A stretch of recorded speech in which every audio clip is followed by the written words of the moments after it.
Hello বন্ধুরা, জয় হিন্দ জয় ভারত। আজকে আমি আসছি শহীদ গোবিন্দ দাসের 26তম মৃত্যুবার্ষিকীর উপলক্ষে স্মরণ সভার মিটিংয়ে।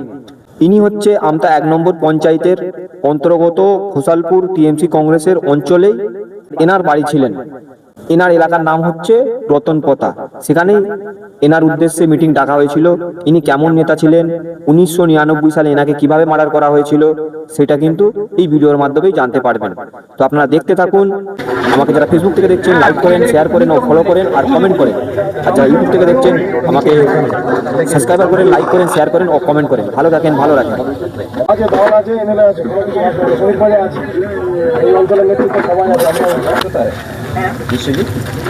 ওনাকে যে গোবিন্দ দাসকে বাবু কিভাবে ওনাকে মার্ডার করেছিল? মোটামুটি অপহরণ করে মার্ডার করেছিল। এটা কে বা কারা করেছিল? সিপিএম।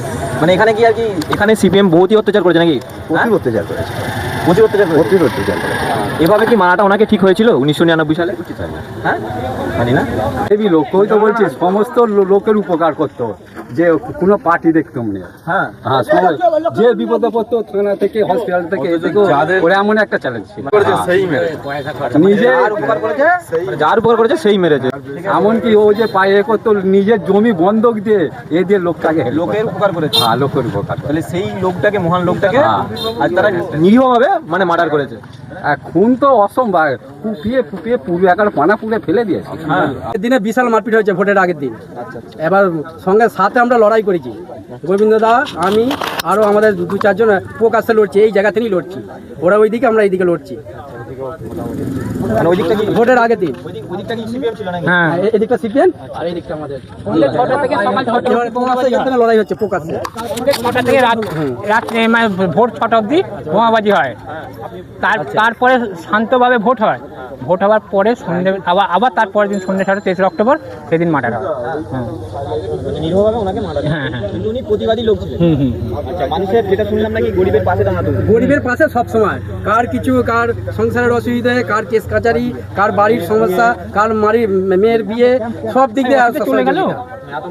এত মহান লোক ছিল, মানে এমন ধরে হত্যা করেছে বলার মতন নয়। সে 11 কি এই জায়গায় চাইলেছে, এই জায়গায়, তারপর তাতেও মরে নে, তার লাস্টে মাথায় ঝামা এসে নিয়ে থেতে করে, মানে গুপ্ত অঙ্গ কেটে দিয়েছিলেন ওনার।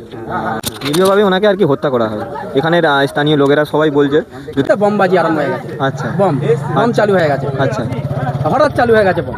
ওটা কে বা কারা করেছিল বোমবাজিটা? সিপিএম এর হারমত বাহিনী। আচ্ছা, সিপিএম এর বাহিনী। আচ্ছা, হ্যাঁ। তারা আবার তারই ছেলেরা, আবার এই আমাদের টিএমসি পার্টি কিছু ছেলেকে খোঁচা লাগিয়ে সেই আবার সেই জিনিসটা করছে। আবার দলটাকে সেই জায়গায় নিয়ে আসছে, অশান্তি করার চেষ্টা করছে। হ্যাঁ, এখানে অশান্তি করার চেষ্টা করছে।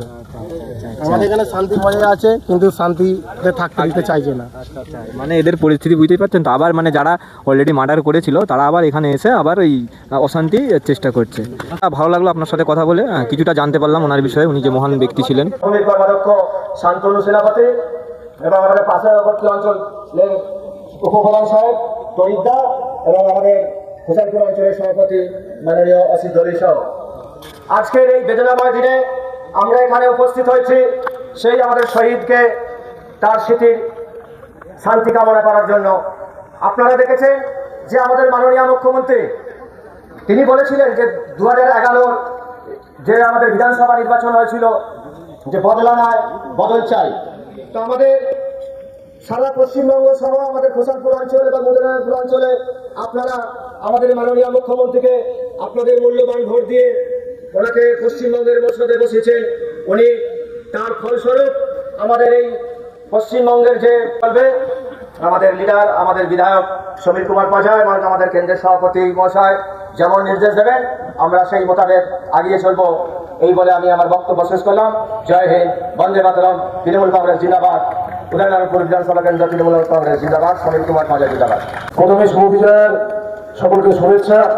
এবং আজকে আমরা যে কারণে এখানে উপস্থিত হয়েছি আমরা সকলেই জানি, আমাদের সিনিয়র এবং দলের জন্য যিনি তার নিজের প্রাণ ত্যাগ করেছেন গোবিন্দ দাসের স্মরণে, তাকে শ্রদ্ধায় এবং তার স্মরণে আমরা এই রতনপতার এই গ্রামে উপস্থিত হয়েছি। সর্বোপরি আপনাদের সাথে চিন্তা বলছিলেন যে শুনে এই গ্রাম নয়, একটা সময় যারা এখন তিনি কংগ্রেস করতেন, ঠিক সেই সময়ে আমাদের এই প্রিয় গোবিন্দ দাসকে তাকে অগত্যভাবে সিপিএমের হারমাত্রা দিনের পর দিন তাকে প্রাণ মাফিক যেভাবে নৃশংসভাবে হত্যা করা হয়েছে, আজকে নতুন প্রকার মানুষ সেটা ভেবেনি। তারা অক্ষরে আগামী দিনে আবার বুঝিয়ে দেবে যে তৃণমূল কংগ্রেসের হচ্ছে এই নতুন কোথাও শক্ত ঘাঁটি, এই হচ্ছে গোপালপুর অঞ্চল শক্ত ঘাঁটি, শ্রমিক বাজার মাটি হচ্ছে শক্ত ঘাঁটি।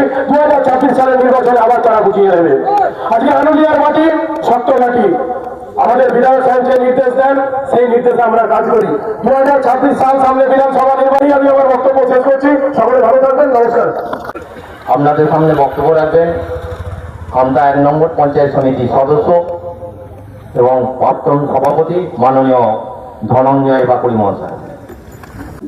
আমরা খবর পাই যে গোবিন্দদা পাওয়া যাচ্ছে না, মনে হয় যে মার্ডার হয়ে গেছে। রাত্রি 12টার সময় পুলিশের কোনো সহযোগিতা আমাদের সঙ্গে ছিল না। আমরা শুনে রাখো 2024-এ এখানে কেন্দ্রীয় তৃণমূল কংগ্রেসের সভাপতি সমরেশ চৌধুরী আছে, আমাদের অঞ্চলের সভাপতি অসিত দোলই কর্মভরে উদয়নারায়ণপুরে 16টা অঞ্চলের মধ্যে পুলিশ খোদারপুর অঞ্চল দখল করেছিল, প্রায় 5,000 মধ্যে স্বাস্থ্যকে নির্দেশ ব্যবস্থা করে।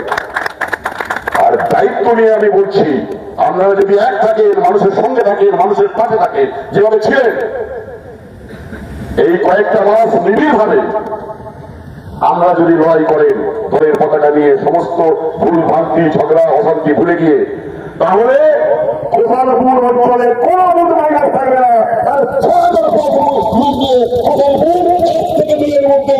প্রাক্তন সভাপতি তলা আমাদের জেলার নেতা ধনঞ্জয় বাকুড়ি মহাশয়, এই অঞ্চলের সভাপতি রতনপোতা গ্রামের আজকের দিনে আমাদের প্রিয় নেতা যে বাড়ি থেকে ডেকে নিয়ে এসে কুপিয়ে কুপিয়ে এই স্থানে হত্যা করল।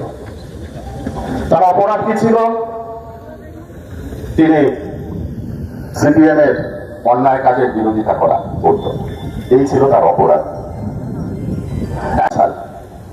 সালটা 1993 সাল, ঠিক গোবিন্দ দাসকে যেভাবে হত্যা করা হয়েছে একই কায়দায় 1993 সালের ভোটের পরের দিনেই নয়, ভোটের দিনেই রাত্রেবেলা, তখন আমরা কংগ্রেস করি, সবাই কংগ্রেস করি। জমিদার তখন যুব কংগ্রেসের সভাপতি উদয়নারায়ণপুরে।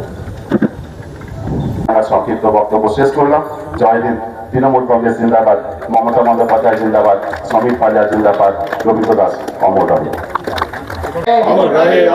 গোবিন্দ দাস অমর রহে, শত শহীদের রক্ত হবে না কো ব্যর্থ, শত শহীদের রক্ত হবে না কো ব্যর্থ, বলছি না ভুলবো না। গোবিন্দ দাস অমর রহে, অমর রহে।